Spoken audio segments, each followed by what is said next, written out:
Cult hopping, navigating the spiritual impulse during recovery. My name is Bo, and I'm a cult hopper. 12 steps is my first light little joke introducing myself.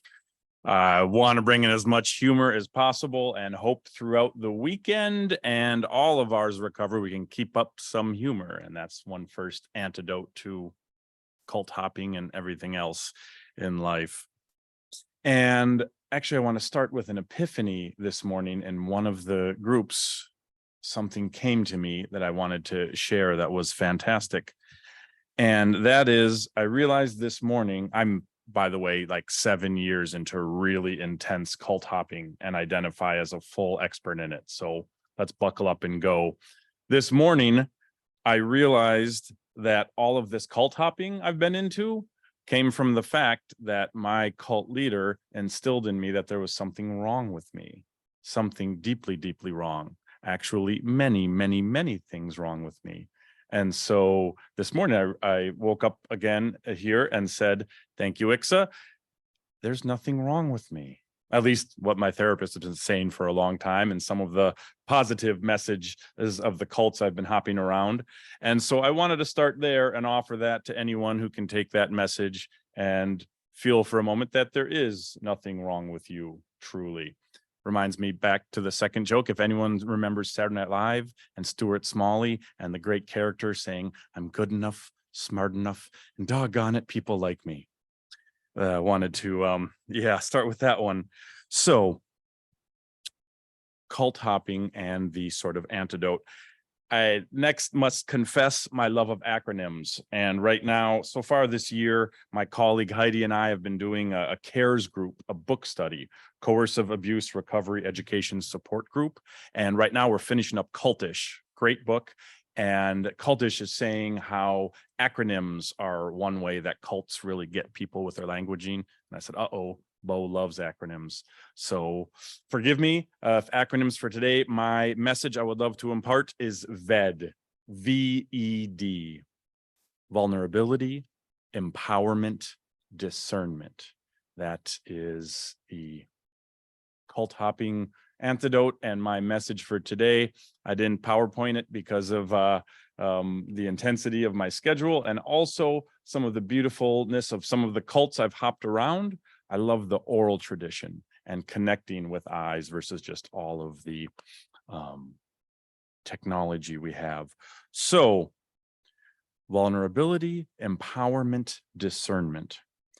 And before diving into them, I also want to say the commonality of all cults and cult hopping. So whether you're MLM, whether you're religious, whether it's Bible-based, whether it's one-on-one in the domestic abuse situations, therapy group, any abusive relationship, there can be this tendency to cult hop. And the VED, vulnerability, empowerment, discernment, I think can help all of them. So another geeky part of me, I love definitions and Edom Online and precision. So many cults, as a lot of us know, have word soup and their own definitions. So to get to precision for this little presentation, I just wanted to give the definition of vulnerability, which is the noun of vulnerable, to hurt, wound, injure, maim. So I offer to all of us who have been in a cult or are leaving a cult that, to state the obvious, we were wounded in our cultic relationships and or maimed, hurt, injured. And in the vulnerability, I want to offer that it starts in our childhood. And that would be the subject of other seminars here to go deep into attachment and all that. But just if you can indulge me and we can together go over a little bit of our shyness and indulge me in a little poll. Who here, by raise of hands, had awesome parents, just fantastic, deep, loving, nurturing, incredible, excellent? Yes, don't be shy, wonderful, thank you. And who had acceptable parents? Good, okay, enough, yeah. Mediocre, and less than mediocre. Anyone? All right, yeah, thank you.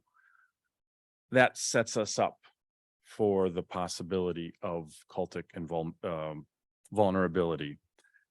And when we dive into vulnerability and healing and avoiding cult hopping and other ways we can go, I want to offer the inquiry, how gentle can we be with ourselves when we look at, there's lots of talk of inner child work or even inner adult work. And when we look at this person, ourselves in the mirror, drawn into a cult or those abusive relationships, how gentle can we be when we actually take in that vulnerable human right there? And next in my beloved acronym VED is empowerment. And I've spent the last year just like pretty much full time diving into cultic study and cultic healing and having all these conversations with people over and over and over. And my synthesis of the easy test, because there's so many tests for cults,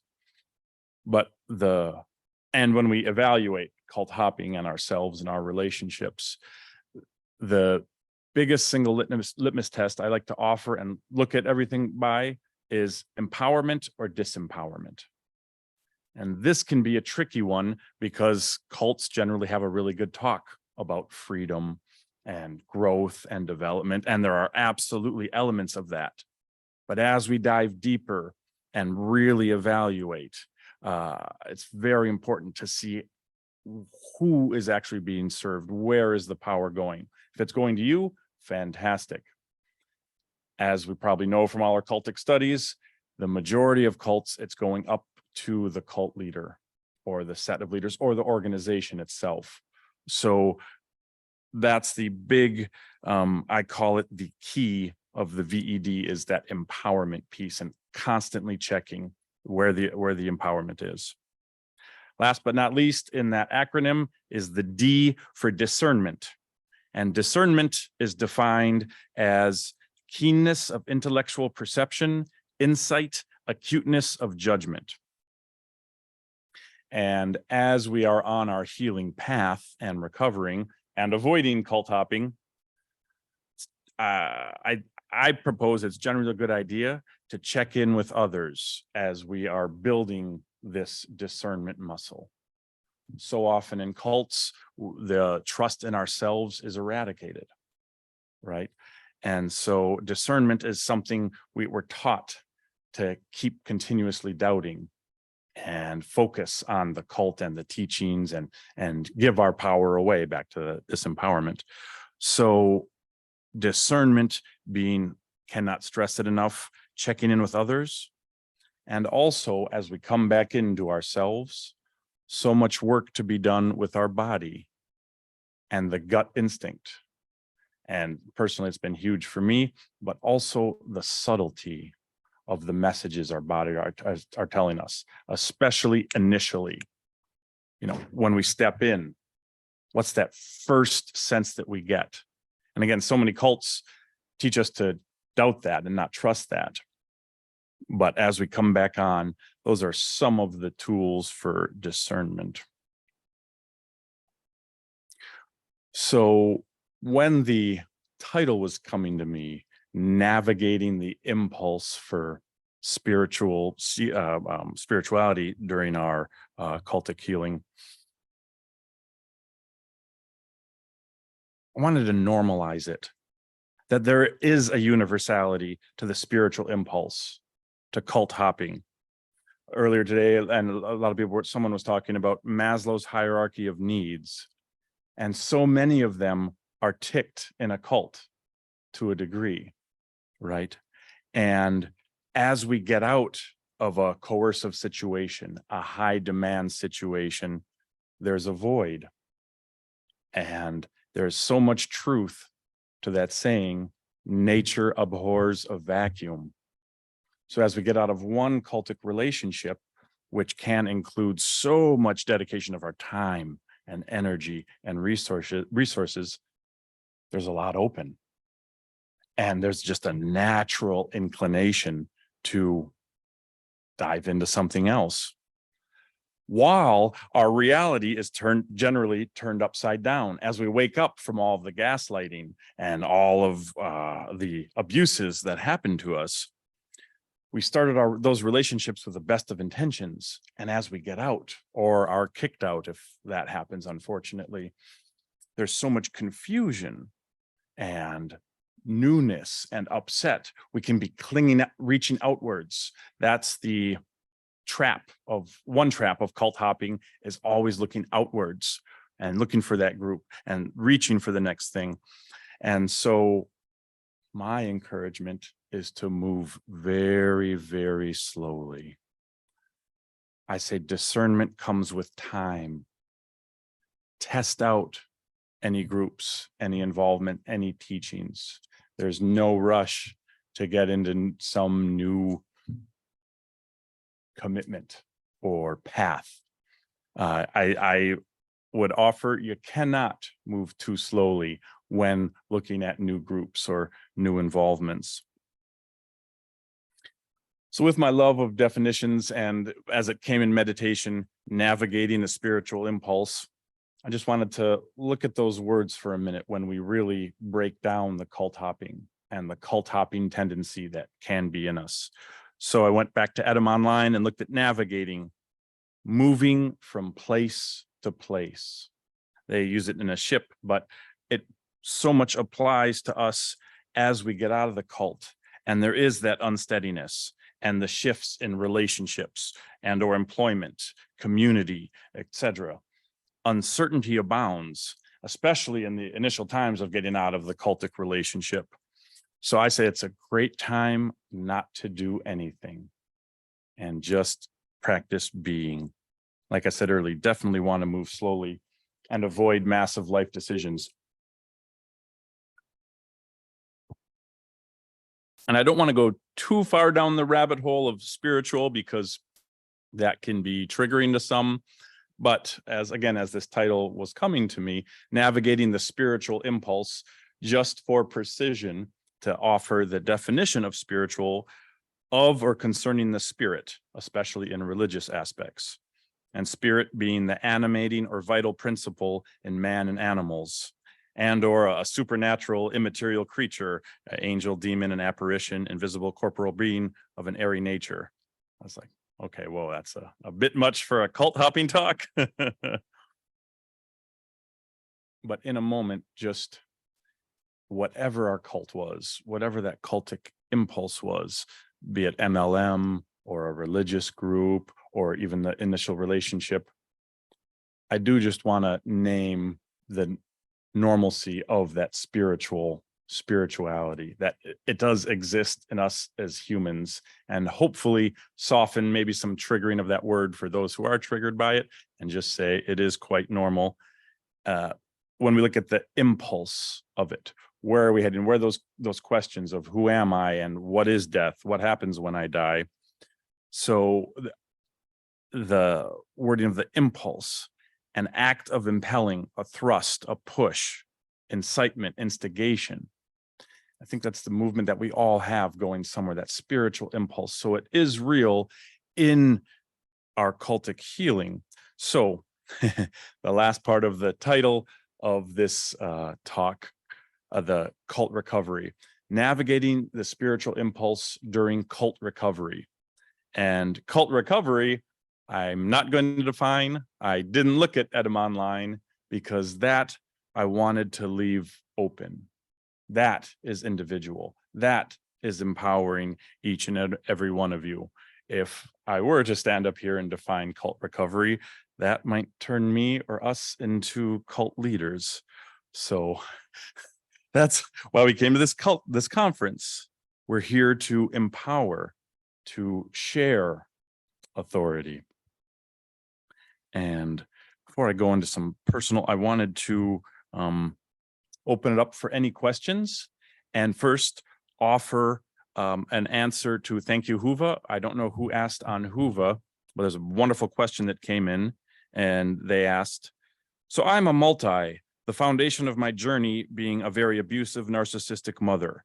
Do you think the recovery of folk like me is different from those who cult hop from adulthood? And so thank you. That's a great question, whoever asked that. And I spent a lot of time this morning sitting with it. And the short answer is no. I don't believe there's any difference on the recovery between multi-generation and first generation. In fact, they were talking about it yesterday at the opening. I'm internally pushing back against much difference between second generation and first generation, multi-generation. I think those are distinctions that we can do without. Cults are cults. Coercive relationships are coercive relationships. So yeah, I don't see any difference in the recovery of exiting cult hopping. Any questions so far? Yes.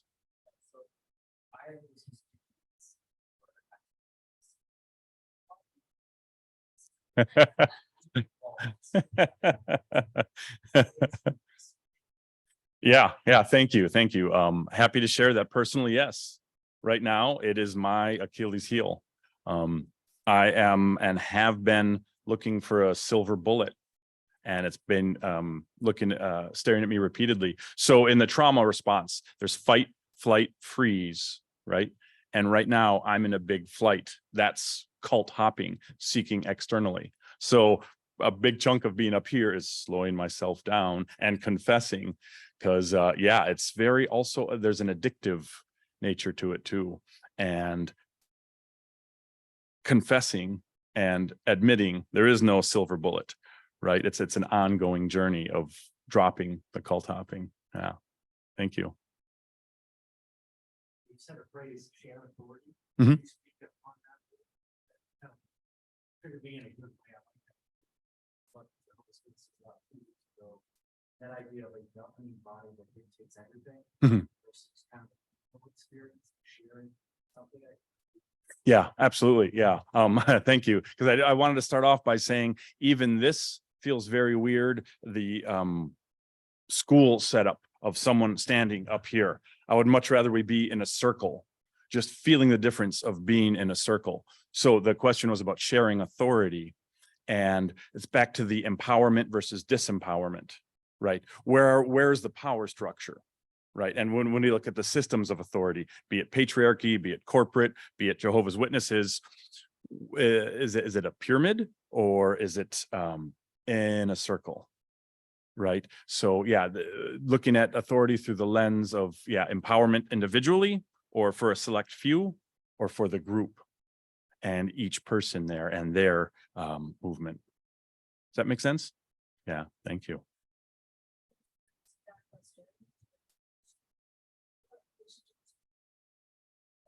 Personal responsibility. This whole time, how the relationship practice structure, but shared authority versus hierarchical. So the question of shared authority versus hierarchical authority and personal responsibility. What? Yeah, sure.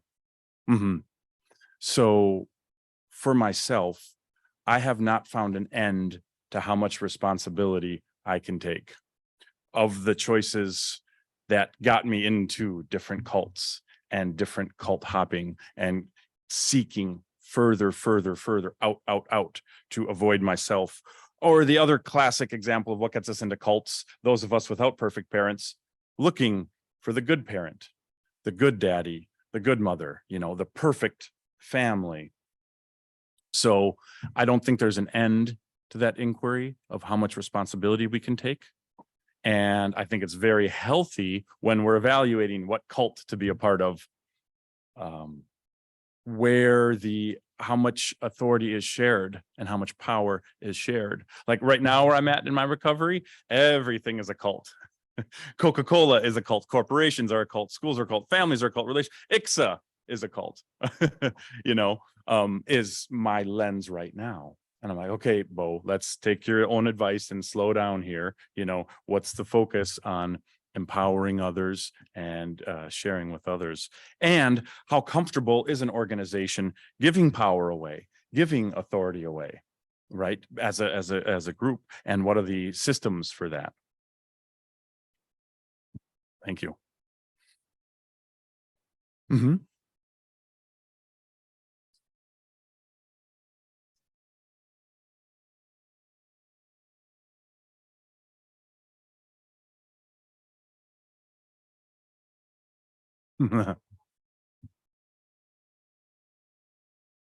Great question. The question is, what am I looking for in a cult? And it's the balance. It's the balance between the heart and mind and body and soul. So one cultic tendency, I've loved therapy. Psychotherapy has been great. And it's so much, often as a generalization, there's many different types, but we can get so much in the head and so much in the past. And that's beautiful. But what about the heart and this present moment? And so as I'm cult hopping now, it's, yeah, that's a big question, is how much balance is there? I've been doing a lot of shamanic studying lately, where it's all about the circle and how we fit into that circle. And what other criteria for a great cult?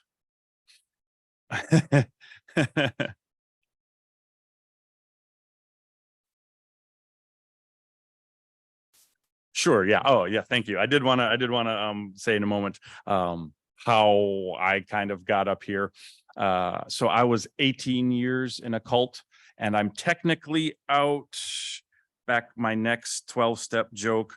I am out 1 year, 3 months, and 2 days out, formally. Now, prior to that, in 2014, I had a huge rupture with the cult leader. And that propelled me into this cult hopping.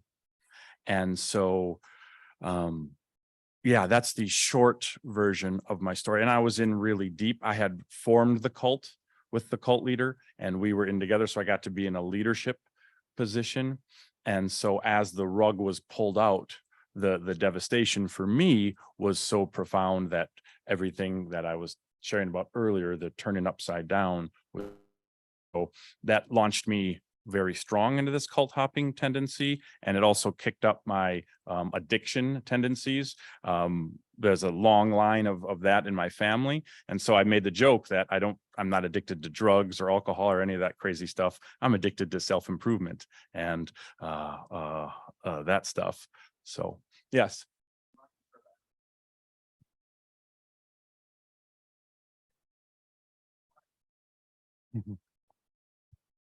Yeah, many. That's my problem, is I like them all. I like them all too much.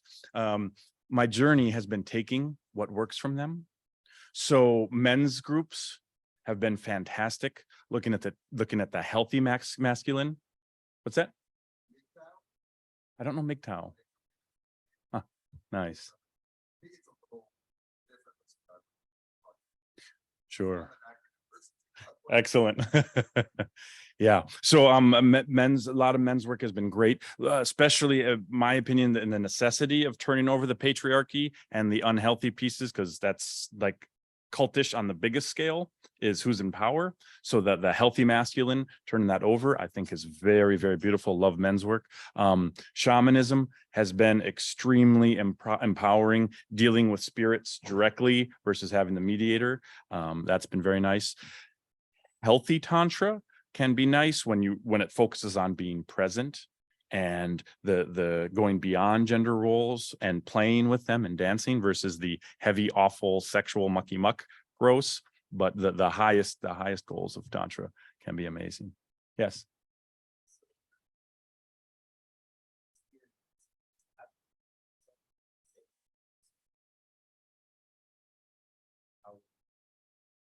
Mhm. Yeah, it's the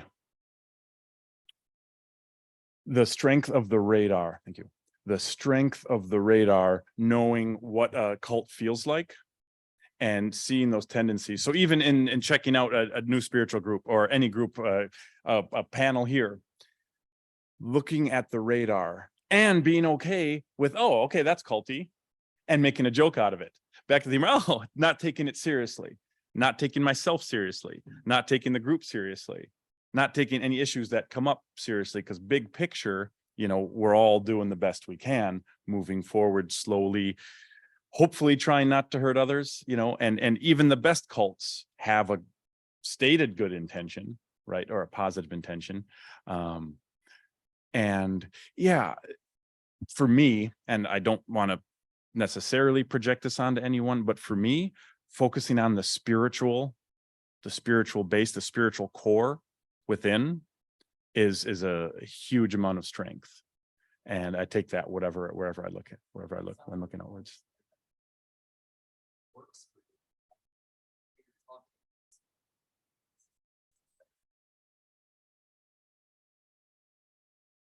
Yeah, just like cults in general, I don't think cult hopping is necessarily a problem as long as it's done consciously, right? If you bring awareness to it and say, okay, here I go again. So it's Friday night and I have these 3 choices and I'm going to go check out a new spiritual organization.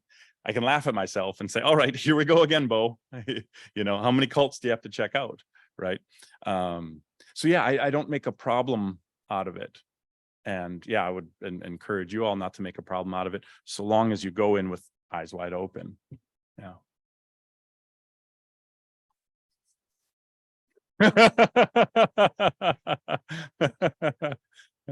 That sounds like a fun cult.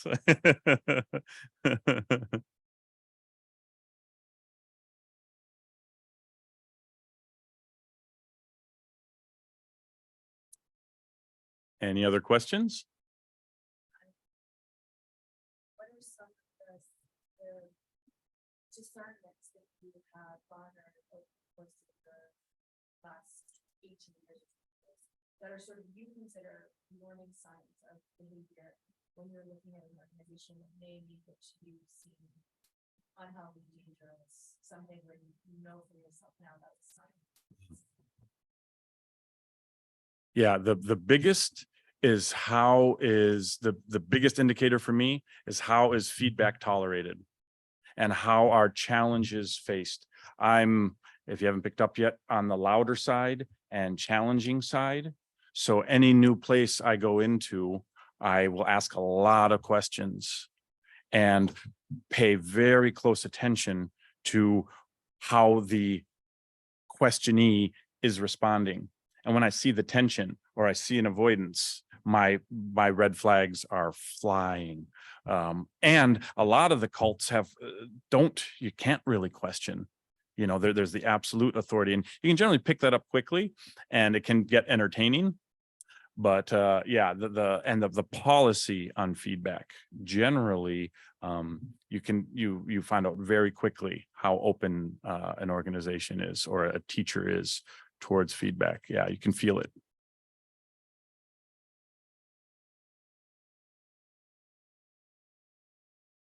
And speaking of avoiding cults, in my last 30 seconds, I'll mention CARES group was born with my colleague Heidi, who was in the cult with me for a long chunk of time. And we get together right now Monday mornings, and we look at healing books and discuss them. And it's a really delightful circular place to discuss and support each other. So please take a moment and grab a CARES group flyer. And also in August, going to start once a month a Trauma to Triumph. I've been also in my cult hopping, obsessed with healing and transcending trauma, and got a bunch of stuff that's been synthesized. And once a month we get together for Trauma to Triumph also. So I'd love to see any of you there. And thank you so much for hopping in and out of cults with me.